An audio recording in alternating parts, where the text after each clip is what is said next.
What's up, you guys? It's Matt here. Let's take some time to talk about XRP because I don't know if I've made a video on XRP in a little bit. It might have been like a couple of days. I also haven't made a video on Jasmine. I think we need to make one of those. So expect a video on Jasmine on my other channel, my Matthew Perry 2 channel. And all you have to do is go to my channel and find the associated channels. You'll see that I should have a link in the description as well. But if I don't, feel free to just go to my page and find that channel. But I want to talk about XRP in this video because in the live stream, people were talking about how much XRP was going to be worth and whether it was going to be worth more than Ethereum, whether it would flip Ethereum. And I put out something there on Twitter saying how XRP will flip Bitcoin. And when I say XRP will flip Bitcoin, the reason why I'm saying that is because I think that XRP has so much more utility, potential than Bitcoin has. Bitcoin at this point is about nostalgia and is about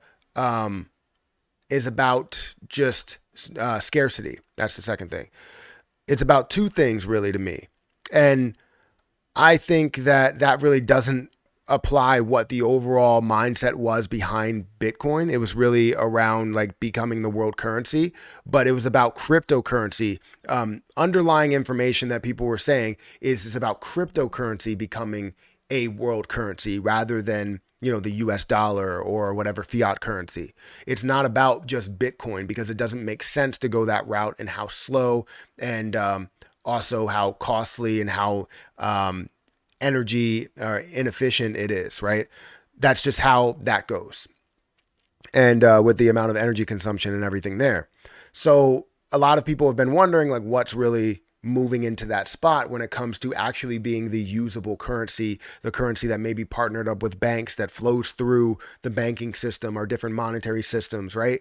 And that would be XRP. Some people have claimed Ethereum would be great. I think Ethereum would be great for real estate because right now you already deal with like virtual land. The only thing is that if you're functioning through layer one, it's just not going to go. It's not going to fly with anybody because the transaction costs are just way too high. So layer two would have to be the option. But that's neither here nor there. We're not going to talk about that. What we are going to talk about is XRP overall and why that's going to eventually flip Bitcoin, not only flip Ethereum, but flip Bitcoin and be worth more than BNB, worth more than XRP, be worth more than BTC, all of those probably combined. And I know that may be like ridiculous for me to say, ridiculous for anybody to say, but it definitely is an option. The issue is that we don't have a 100% chance that this is going to happen, right? There's still a possible chance that we might not see all of that take place. And then we have different things that are set up there, and XRP still having a major spot, but just not being as used as people think that it's going to be. So anyways, let's talk about this, guys. Hit that like button, hit that subscribe button, hit that notification bell for more videos like this one. Also, make sure you check out some of the links down below. It does help out the channel. And if you want to follow me on Twitter, follow me on Patreon, make sure you guys do that. The links are in the system. Now, in the description, not in the system. And if you guys want to follow me on Rumble, feel free to follow me on Rumble. That link is also in the description, not the system. Let's go ahead and look at XRP's price. Currently, it's at 63 cents, so it's great to see that it has increased a little bit. It's up 1.2%. We're seeing $1.8 billion in volume, so fantastic to see the volume back up, close to a billion or over a billion. That's fantastic, and close to 2 billion. We are seeing a $33.9 billion market cap. And today we even seen this get to about 63.5 or over 63.5 cents. So it has risen a little bit.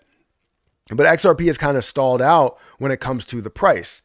And the reason why it stalled out was because of the uncertainty behind what's going to happen with the Ripple case. And if you don't know what's happening with Ripple, basically they're in a lawsuit right now and going through litigation. And basically throughout that lawsuit, they've had different things that have kind of fallen off the table in a positive way for Ripple. Right. So XRP being labeled not a security, the charges being dropped for, the CEO and the chairman And seeing that was two large wins. And now you just have really the final judgment to say, like, hey, how much are you going to pay in a settlement? What's the final judgment here? And what's the damage done? What have you agreed upon to be done if you are going to have some sort of settlement? And I know for a fact the SEC is just really stalling. It's not about whether they think they're going to win or not, because they're not. It's about how much they're going to get in return for everything here. I know they wanted 770 million. That's not going to happen. I know that some people are claiming that it's going to be around 20 million. I still think that that shouldn't even be a thing, that they should pay nothing, and they should also have no stipulations behind it. But I think that's really where it kind of falls flat, is they want some sort of stipulation and how much they're going to pay and what they're going to have to do. Now, the only stipulation that I want is to burn down that escrow, is to completely burn off all the escrow left. I feel like you really don't need it, especially introducing it 1 billion per month. I know that's everybody's gripe with it, is the fact that you would see 1 billion that's added to the supply per month. And instead of this being deflationary like it's meant to be in nature, it's actually inflationary, because they're adding on that 1 billion every single month, and it'll happen for a number of years. There are only 12 months in a year. So you're looking at 12 billion, another year for, 24 billion, another year for 36 billion, right? You have about 50, 57, 56 billion that is left, or sorry, 46 or 47. Yeah, somewhere around there. Just left in order to burn down, or sorry, in order to add to the supply. So what makes me think that this is going to be, a past Bitcoin and past Ethereum and past BNB? XRP for us is known as going to be that digital currency that Bitcoin aspires to be. Bitcoin aspires to be that transaction currency that you use for everything, funneling through banks and running through the banking system. But the problem is that, you have a lot of negatives there, right? Whether it's going to take a while to go through that system, and it would have to be kind of like an IOU setup, which you can't really do in crypto. That's where you have the amount of time that it takes, the cost that it has, the fact that it's just not as efficient energy wise, that I feel like it's just not going to sit well and feel great for the environment to really push for this, right? It takes so much energy in order to mine one Bitcoin at this moment. In the beginning, it didn't take that much, right? You could do it from your computer. It would take you like a couple of minutes. Like, it doesn't seem like it would even take you that long at all. And I may be speaking out of turn, because I was never actually mining Bitcoin. If I did, then I would have a lot of Bitcoin right now. I know of people that did it though, but I never saw the process or knew the process. But I know now that it's definitely energy intensive, right? It's labor intensive as well. Like, it's putting a lot into it. You're spending a lot of money on these mining rigs.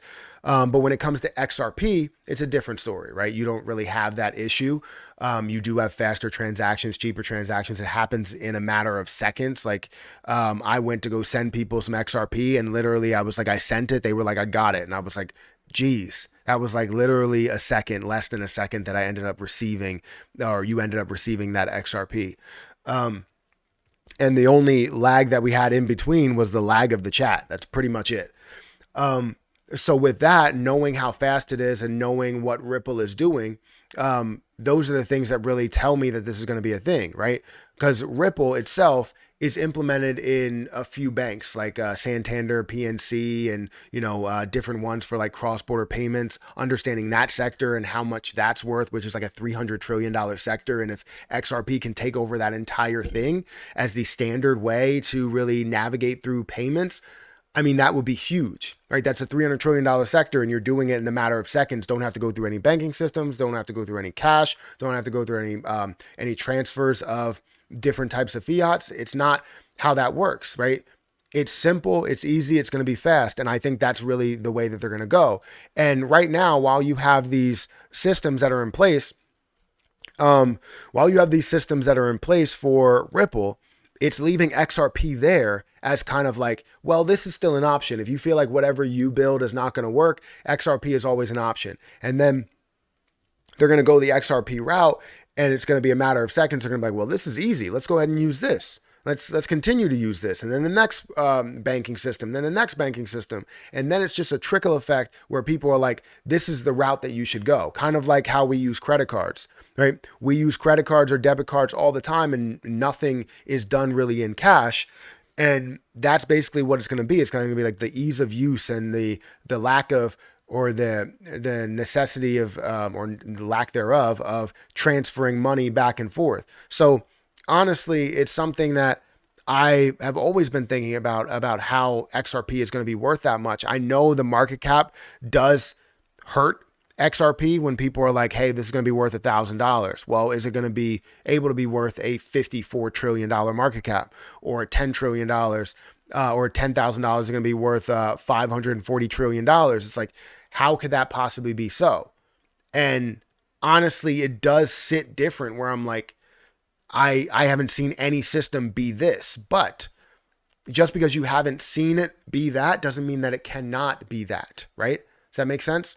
Guys, let me know what you think in the comment section, because it definitely is a tricky subject where I want to harp on market cap, but then I know for XRP, I can't. I really can't. So hit that like button, hit that subscribe button, hit that notification bell for more videos like this one. I'm going to get out of here, and I'll catch you guys in the next one. See ya.